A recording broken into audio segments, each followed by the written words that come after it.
देव देतो तेव्हा छप्पर फाडून देतो.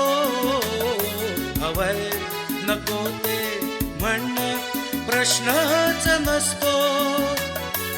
आपण फक्त दोन्ही हात भरून घ्यायचं नुसतं.